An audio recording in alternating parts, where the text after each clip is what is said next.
प्रिय विद्यार्थियों, BSc honours agriculture part first में जिन विद्यार्थियों ने अपने नंबर दे दिए हैं उनके लिए ये आपका रूरल सोशियोलॉजी का जो कोर्स है उसके बारे में आज आपको पर्सनालिटी के बारे में बातचीत करूँगा। पर्सनालिटी जिसको अपन हिंदी में व्यक्तित्व कहते हैं। हम लोग प्राय क्या करते हैं कि किसी के अच्छे केवल कपड़े हों या किसी का अच्छा शरीर हो, देखने में सुंदर हो, उसको हम एक व्यक्तित्व का मान लेते हैं, उसका व्यक्तित्व बढ़िया है। परंतु व्यक्तित्व केवल एक कपड़े को आपको प्रदर्शित नहीं करता है, न ही वह शरीर के गोरेपन को प्रकट करता है।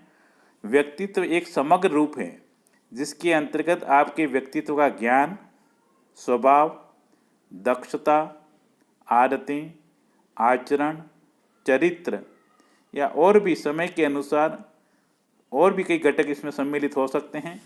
ये सभी मिलकर व्यक्तित्व का निर्माण करते हैं। यूँ तो व्यक्तित्व की कई परिभाषाएं हैं, आपको केवल एक या दो परिभाषा याद करनी है। व्यक्तित्व किम्बॉल यंग के अनुसार क्या होता है? व्यक्तित्व लगभग आदतों, अभिवृत्तियों, लक्षणों व विचारों का एक समग्र रूप है। समग्र मतलब सम टोटल इन सभी का। केवल एक आपकी आदतें बढ़िया हो उसी से काम नहीं चलेगा। इसमें आदतों के साथ साथ हमारी अभिवृत्तियाँ होनी चाहिए, एटीट्यूड, लक्षण, कैरेक्टरिस्टिक्स, आचरण, चरित्र, ज्ञान, स्वभाव सभी मिलकर के आपके व्यक्तित्व का निर्माण करते हैं। तो इनमें से आप कोई भी एक परिभाषा याद कर लेना। बारेन की एक परिभाषा है। बारेन साहब ये कहते हैं कि व्यक्तित्व व्यक्ति का संपूर्ण मानसिक संगठन है जो उसके विकास की किसी भी अवस्था से होता है। इस प्रकार व्यक्तित्व की कई परिभाषाएं हैं। अब हम आते हैं व्यक्तित्व का वर्गीकरण।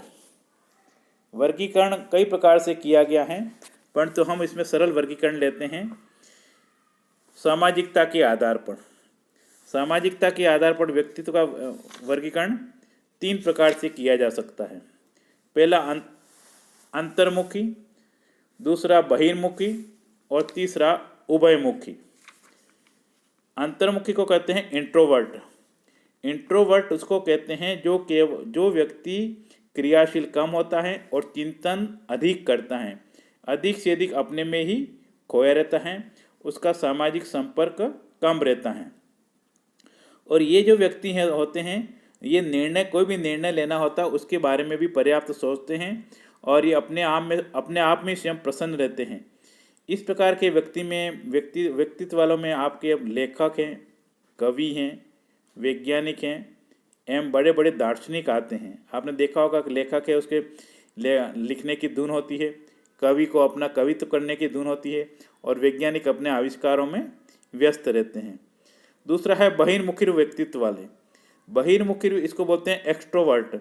एक्सट्रोवर्ट में क्या कहते हैं कि ये व्यवहार कुशल होते हैं, सामाजिक होते हैं, यथार्थवादी होते हैं, मिलनसार होते हैं और भावना प्रधान होते हैं। इनमें किसी के सुख दुख की भावना होती है और अटैचमेंट, लगाव ज़्यादा रहता है। ये अपने कार्य के साथ साथ दूसरे के कार्यों में भी हाथ बढ़ाते हैं।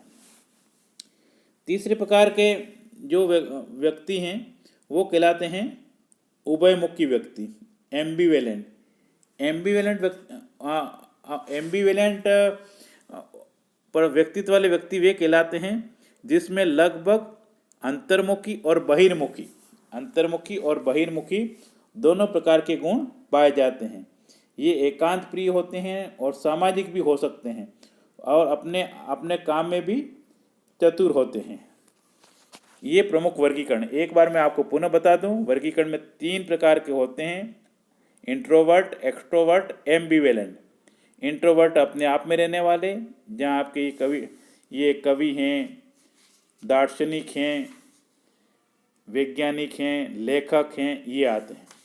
बहिर्मुखी में आते हैं आपके अभिनेता, सबके सामने अपना अभिनय दे देते हैं।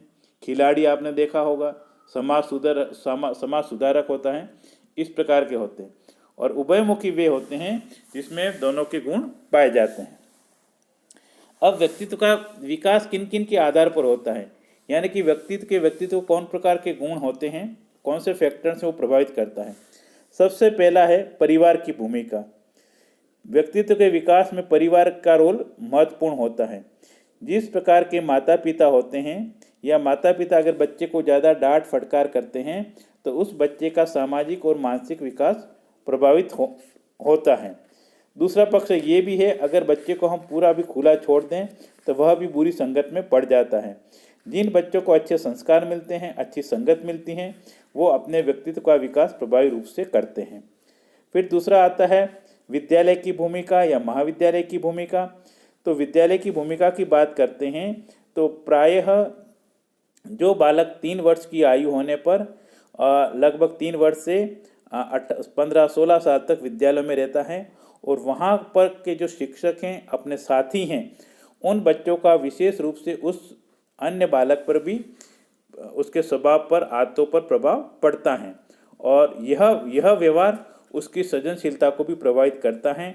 अगर अच्छे व्यवहार वाला, आचरण वाला बालक मिल जाता है तो वह बालक अपने लक्ष्य को उच्चतम स्तर पर ले जाता है। फिर शिक्षकों की भूमिका।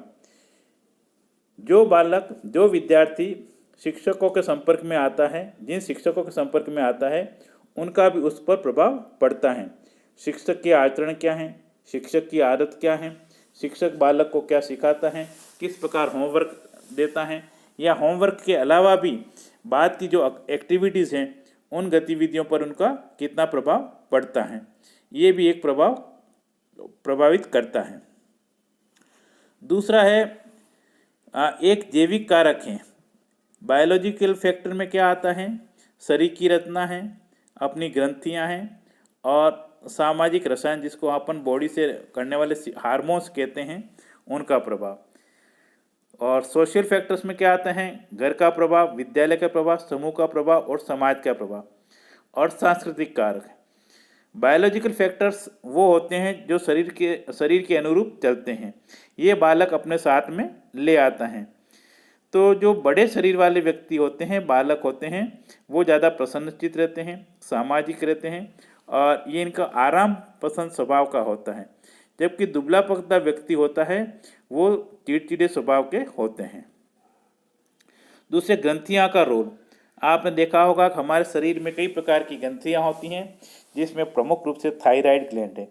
थायराइड ग्लैंड का क्या प्रभाव होता है कि ये अपने गले के आसपास होती हैं और इसका प्रभाव बच्चे पर प्रभाव पड़ता है। अगर ज़्यादा हार्मोन का प्रभाव,